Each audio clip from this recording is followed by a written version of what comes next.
ಈ ದಿನವಂತೂ ಪೂಜೆ ಮೇಲೆ ಪೂಜೆ, ಪೂಜೆ ಮೇಲೆ ಪೂಜೆ, ಪೂಜೆ ಮೇಲೆ ಪೂಜೆನೇ ಆಗೋಯ್ತು. Why I don't understand. ಎಲ್ಲರಿಗೂ ನಮಸ್ಕಾರ, welcome back to me. So ಇದು ಶಿವರಾತ್ರಿಯ ವ್ಲಾಗ್ ಆಗಿರುತ್ತೆ. ತುಂಬಾ ಲೇಟಾಗಿ ಅಪ್ಲೋಡ್ ಮಾಡ್ತಾ ಇದ್ದೀನಿ, ಯಾಕಂದರೆ ಎಡಿಟ್ ಮಾಡಿರಲಿಲ್ಲ. ಹೊಟ್ಟೆಗೆ ಹಾಕೋಬೇಡಿ. ಶಿವರಾತ್ರಿ ಅಂದರೆ ಯಾರಿಗಿಷ್ಟ ಇಲ್ಲ ಹೇಳಿ, ಎಲ್ಲರಿಗೂ ಇಷ್ಟ ಇರುತ್ತೆ. ಅದರಲ್ಲೂ ನಾನು ಶಿವಭಕ್ತೆ ಆಗಿರೋದ್ರಿಂದ ನನಗೆ ತುಂಬಾ ಇಷ್ಟ ಈ ದಿನ. ಶಿವರಾತ್ರಿ ಅಂದ್ರೆ ಒಂದು ಸೂಪರ್ ಆ್ಯಕ್ಟಿವ್ ಡೇ ಅಂತ ಹೇಳಬೇಕು. ಅದರಲ್ಲೂ ನಾವು ಶಿವರಾತ್ರಿ ಬಂದರೆ ನಾವು ಊರಿಗೆ ಹೋಗಿ ಅಲ್ಲಿ ಪೂಜೆ ಮಾಡಿಸ್ತೀರಿ.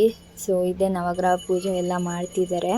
ವಿಡಿಯೋ ನೋಡ್ತಿರೋರು ಎಲ್ಲರಿಗೂ ಒಳ್ಳೆಯದಾಗಲಿ.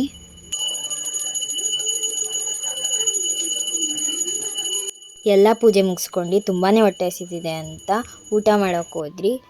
ಸೊ ಇದು ಬೆಳಗ್ಗೆನೇ ಊಟ, ತುಂಬಾ ಚೆನ್ನಾಗಿತ್ತು. ನೆಕ್ಸ್ಟ್ ಇದು ಮಧ್ಯಾಹ್ನ ಊಟ, ತುಂಬಾ ಕೇಳಿದ್ರು, ಆದರೂ ಹೆಂಗೋ ಊಟ ಮಾಡಿದ್ವಿ. ಇಷ್ಟೇ ನಾನು ತಿಂದಿದ್ದು, ಅದಕ್ಕೆ ಅಷ್ಟು ಮಾತ್ರ ತೊಗೊಂಡಿದ್ದೀನಿ. ನೆಕ್ಸ್ಟ್ ನಾನು ಇನ್ನೊಂದು ಊರಿಗೆ ಹೋಗ್ತೀನಿ. ಆ ವಿಡಿಯೋನ ಪಾರ್ಟ್ 2 ಆಗಿ ಹಾಕ್ತೀನಿ, ಯಾಕಂದರೆ ಈ ವಿಡಿಯೋನ ಜಾಸ್ತಿ ಲೆಂತ್ ಆಗೋಗ್ಬಿಟ್ಟಿದೆ. ಸೊ ಪಾರ್ಟ್ 2 ಅಲ್ಲಿ ಮತ್ತೆ ಸಿಗುವ.